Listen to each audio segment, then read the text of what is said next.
आध्यात्मिकता की जगत में कभी कभी लोग अपने मंजिल के रास्ते से भटक जाते हैं और उन्हें गुमराही और संदेहों का सामना करना पड़ता है। ऐसे लोग उनमें महानता की क्षमता होती है, लेकिन वे सही दिशा भूल जाते हैं।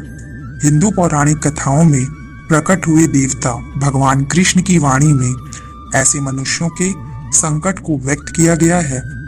भगवान श्री कृष्ण की शिक्षाएं जैसे कि भगवद गीता में उपलब्ध है, मनुष्य के जीवन के बाधाओं और आध्यात्मिक यात्रा में आने वाली रुकावटों के बारे में महत्वपूर्ण ज्ञान प्रदान करती हैं।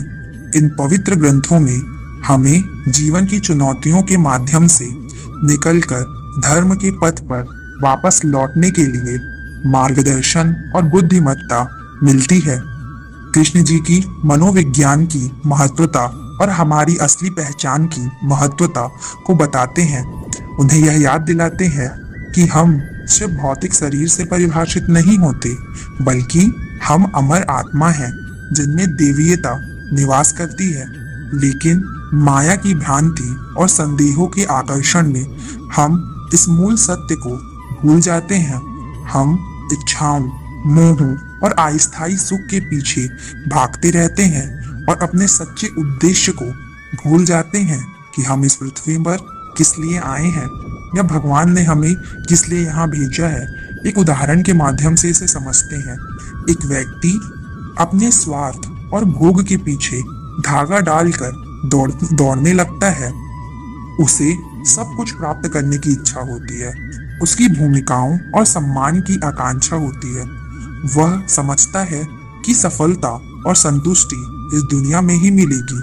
वह अपने मार्ग को खो देता है और उसका मन उनमें प्रवृत्त हो जाता है।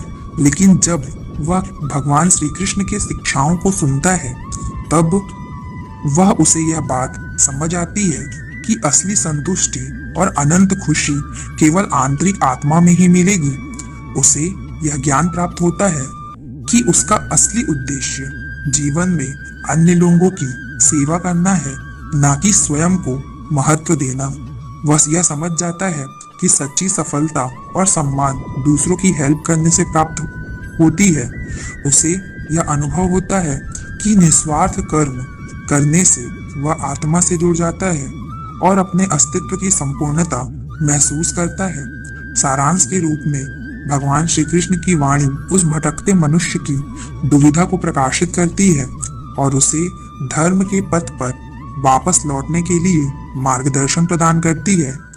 हमारी असली पहचान को पहचान कर आत्मवश्य और आत्मनियंत्रण का आदान प्रदान करके, विश्वास रखकर और निस्वार्थ कर्म करके हम अपनी प्रगटता को रोकने वाली बाधाओं को पार कर सकते हैं और अपनी देवी स्वरूप से जुड़ सकते हैं। कृष्ण जी की वाणी एक प्रकाश की तरह है जो भटकते हुए और अपने मार्ग से भूले हुए लोगों के लिए मार्गदर्शन प्रदान करती है।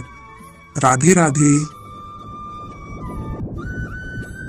आध्यात्मिकता की जगत में कभी कभी लोग अपने मंजिल के रास्ते से भटक जाते हैं और उन्हें गुमराही और संदेहों का सामना करना पड़ता है। ऐसे लोग उनमें महानता की क्षमता होती है, लेकिन वे सही दिशा भूल जाते हैं।